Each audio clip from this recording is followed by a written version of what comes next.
What's good, gamers? Welcome back to each and every one of you. It's cinematic time. More specifically, it's analysis time. Yes, we're going through the Dawn of the Infinite finale cinematic. There is a lot to cover in this one, so I would suggest you get ready. So many reveals, so many behind-the-scenes things, and so many threads that need to be pulled together in order to make sense of a lot of this. So without further ado, let's go.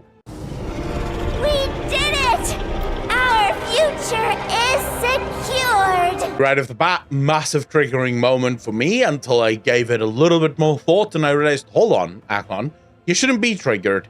It all makes fundamental sense. So why was I triggered? Here we have a story, this massive buildup. It is inevitable. It is written in the stars. The very moment that Nosdormu was born as an aspect, he saw this vision from Amanthul himself that shows how he turns into Murozond. The Bronze Dragons are all about ensuring that the fundamental timeline remains secure, that everything, according to the Titan's design, plays out exactly the way that it's meant to play out. Why is it important for me to go place a number of rocks to ensure that Invincible breaks his front legs, to ensure that Arthas will penultimately turn into the Lich King, but it's not important to ensure that Nosdormu turns into Murozond? Suddenly, when Murozond is concerned, the rules do not need to apply. I hated that. I hated the hypocrisy of the Bronze Dragons in this moment, considering that for all other things, they refuse to interfere, even when that interference does not obviously change any certain outcome. That was the first one, until I really started to think about it, and I realized, yes, the hypocrisy is something that triggers me. Murozond isn't over. And anyone that thinks that this is the end and Murozond is no longer going to be born, I think you're wrong. And here's why. Since we've known Nosdormu, he has been on his guard. He has known that he will eventually turn into Murozond, and he has been looking for a way to circumvent this. He doesn't know exactly what happens to turn him into Murozond, but he knows how it happens. He knows that he refuses to die, and that turns him into Murozond. Well, if you have someone that is on their guard, it's going to be very difficult to convince them to fight their own death when they know that all they have to do to circumvent them becoming Murozond is just to accept the death.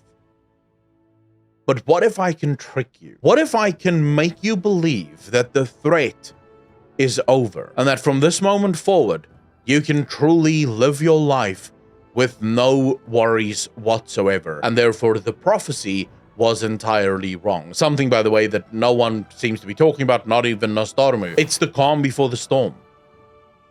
So I think we're gonna see Murozond soon. I won't go into it too much because there's still a lot of water that needs to flow into the sea here. Tell me, little one, have you ever questioned?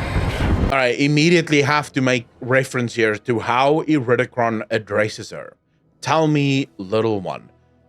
That's not a term of aggression or a term of hatred, and what many people might say is, oh, it's condescending. Not really when you consider the age difference. Iridikron is vastly older than Chromie. Him referring to her as little one in a different setting could actually be seen as a term of endearment. The way he speaks to her does not showcase someone that hates her. I found that very interesting. I'll explain why, but just keep that in mind. Where the Titans preserve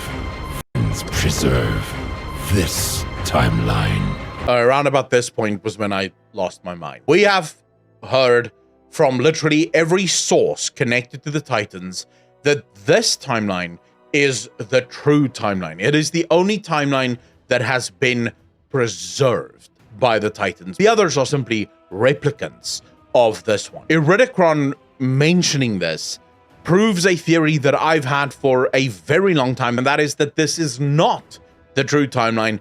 This is simply the timeline that Titans chose to preserve, because it is the timeline that have played out more or less the way that they have wanted it. Most of the forces here are under control. The Titans are for the most part, in control of the Great Beyond. Sure, there's still much that they would probably desire within this timeline, but for the most part, they are in control of everything. The cycle is set up specifically in such a way that it excludes most of the problematic cosmological forces, and so this is a timeline that they can work with. They can bring this timeline towards that penultimate end that they're hoping to achieve here. Clearly, Iridikron and the Void very much aware of this. The Titans safeguard our world from monsters like you! Your faith means nothing to them. Again, an interesting thing that happens here. That line hits so hard because, yes, the Aspects do believe and trust in the Titans. Absolutely. I mean, in the Alexstrasza Veranoth cinematic, you heard that Alexstrasza sat by and watched as the Titans broke a promise she made to her dearest friend because she trusted them. She believed that the Titans are good and that they are on the side of right, and therefore she did not interfere. They worship the Titans. They truly do. Originally, and this is what makes, by the way, the Incarnates one of the most interesting enemies we've ever faced in World of Warcraft. The Incarnates have no designs of conquest. They do not wish to destroy Azshara. They do not even seem to wish to destroy mortals on Azshara. They don't wish to destroy the dragons. I mean, the way he's speaking to Chromia, he wants to make her see the truth of what is happening. He's not spewing hatred. He's not spewing vitriol. He's not telling her that I'm going to kill you and you're going to die and all the rest of it. He's trying to make her see what she believes is a fundamental lie. That is super interesting. And like I said, they have become one of the hardest enemies to actually hate in World of Warcraft. As you burn in the flames of my brother's wrath. Many of you might say, Aklon, isn't that him threatening her? Yes, but in context, he told her, your faith means nothing to them. And then he says to her, as you burn in the flames of my brother's wrath. Now remember, that's all these Incarnates have left. After everything that the Titans and the Aspects did to them, wrath, hatred, vengeance is what they have left. They are fighting a war. Remember, for the Aspects, the war ended 20,000 years ago when they locked the Incarnates up. For the Incarnates, that war never ended. There has never been a resolution to that war for the Incarnates. After the Aspects and the Titans deceived the Incarnates' righteous fury, the righteousness of that anger, most of us would agree with this. You would react exactly the same when you rightfully lose your shit and say, what the hell? And you go to war, you are then locked up for your troubles, and the Aspects just go, well, that's it. That's problem taken care of. So for the Incarnates, this war is still very fresh. But again, I do not believe that their goal is the destruction of the Aspects. The Aspects, the anger towards the Aspects, is what was done to the Proto-Drakes, the babies that wasn't given a choice, that were just turned into dragons. That anger is real, but Iridikron, for example, doesn't seem to share any of that anger. His anger is aimed much, much higher at the ones that he would see as the originators of the sin. They will not come. He's telling her, they don't care about you. My brother is going to burn you to ashes. The Titans will not arrive. That's not why they came here. All they wanted was our world. With this... All right, so we have to stop here. All they wanted, our world. I agree. Everything in WoW points to this. I'll give you guys an example before anyone starts pushing back. When you do the time rifts, there is a specific time rift, and a massive shout out to Viviana, who made me aware of this conversation that takes place. When you do the timeline where the Titans won, you get an item that you can take to Sorodormi. And Sorodormi tells you that the world that the Titans saved is an incredibly dangerous one for mortals. There are creatures, behemoths, that wander that realm, and it seems like Freya was allowed to just let nature run wild because the Titans had won, and therefore they ordered the world in whichever way they wanted it, with no regard for mortal lives. In fact, Sorodormi goes so far as to kind of question whether or not there would be any mortals alive there, considering the danger of living in that version of Azeroth. And Sorodormi goes on to say, that's the trouble with archaeology or time archaeology. It's very difficult to know if that would have happened here if the Titans had won. It is safe to assume if the Titans did this in one timeline, they almost definitely will do this in all timelines that they are victorious. It just so happens that they weren't victorious in this one. The next thing is this. I don't know what the name is of this thing, but it is effectively a very ancient version of the Dragon Soul. Remember, the Dragon Soul was built by Neltharion. It is safe to assume that it was the old gods that taught Neltharion how to build it when this device was lost or couldn't be found, or whatever the case might be. Right now, this device is filled with what seems to be void power, even though it was siphoning power away from Galakrond. That was the whole purpose of that device. The entire fight through, this device is siphoning the essence of Galakrond. And I've been thinking about this a lot. We know the fall of Galakrond and the story thereof, specifically with how the books in-game have been playing out as well now. We know that Galakrond, at some point, drinks of the waters of the Ruby Life Pools that were corrupted by Yogg-Saron. Shortly after that, Galakrond starts eating a bunch of protodrakes, which then starts to turn him into this decay beast that just keeps growing and growing and getting more powerful and more powerful. But it is the eating of the protodrakes that starts this process of decay. It's not the void corruption. So there's a good chance that all the void corruption did is twofold. The one was to whisper to Galakrond that he could get really strong and powerful if he started eating his own. Two, think of it as anima. We know that the bigger and more powerful a being gets, the more anima that being generates. This is what the Death Realms then use to power their entire engine. What if that operates the same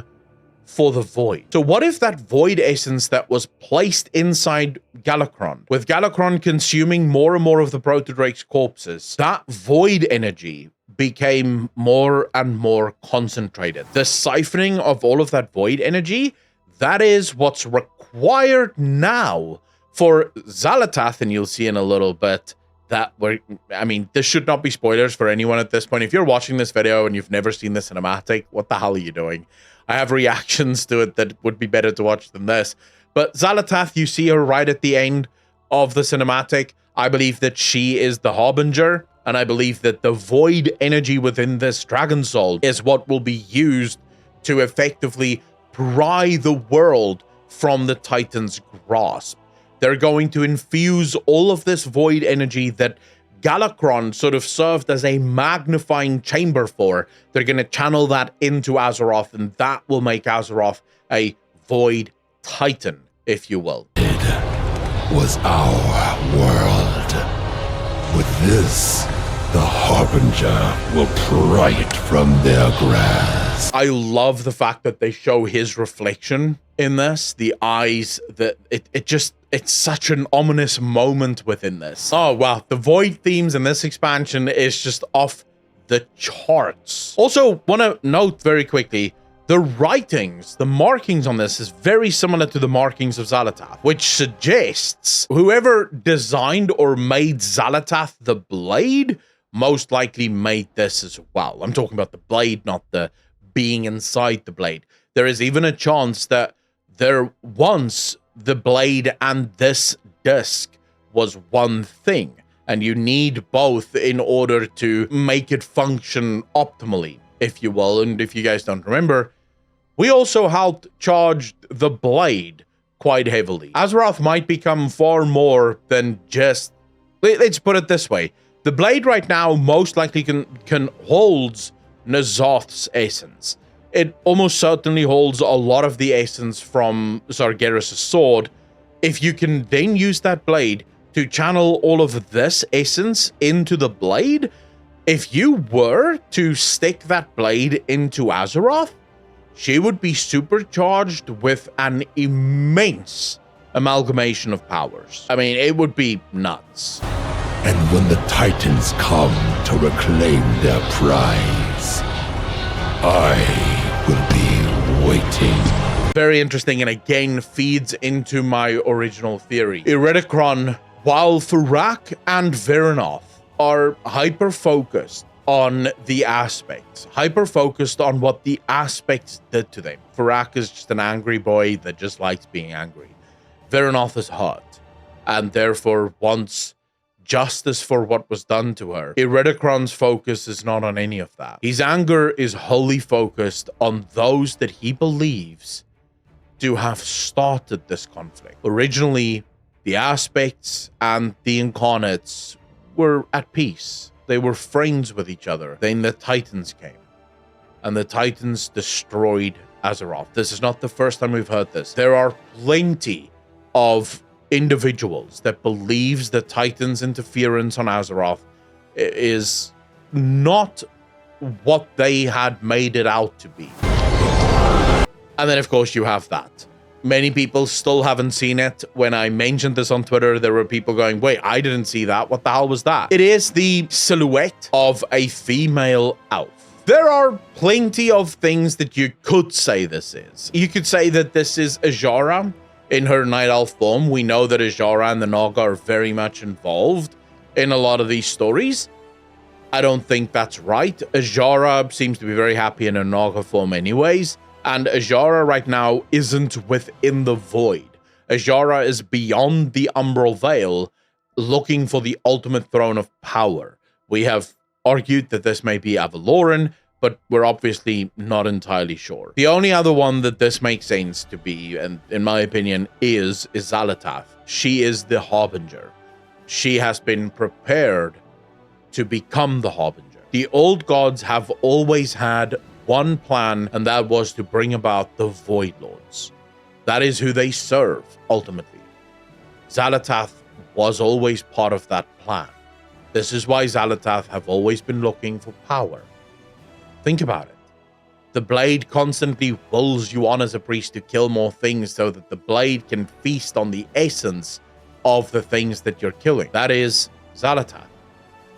Her role, her only role, is to feast upon the essence of things, the essence of Galakrond, to become powerful enough to bring about the Void Lord's return. And we know that that can only happen with a Void Titan, because a Void Titan would truly bring about the Hour of Twilight. And Iridikron seems to be counting on this. Most likely not because he wants to help the Void win. He is using the Void as much as the Void is using him. Because right now, all he cares about is the Titans. Because he believes that if the Titans arrive, he can kill them. He doesn't give a crap about the war between the Void and Order, the Void and the Titans. All he cares about is vengeance at the end of the day. Is there any good or bad characters left in World of Warcraft? No. There are no good and bad characters. I don't believe that. I believe that in World of Warcraft, what we are fundamentally left with is us, the mortals of Azeroth versus everyone else. I believe that that is where the story is going. I believe that that is what Blizzard is trying to set up. We'll see how that plays out over the course of the rest of Dragonflight and beyond. Ladies and gentlemen, I would love to hear from you. What did you think of this video? Did you enjoy it? Do you think I got certain things wrong? Do you agree with everything I said? Let me know in the comment section down below. To all of the patrons, the YouTube members, and of course the Twitch subs, thanks to you, this video has no sponsorships. And that's really because you support me. I give you a podcast and some artwork every single month as a thank you, but for the most part, your money goes so that I can say no to scumbag sponsorships. So I want to thank you from the bottom of my heart. $1 a month, that's all I ask. Ladies and gentlemen, as always, be kind to each other, be good to each other, and I shall see all of you in the next one. Peace out, fam.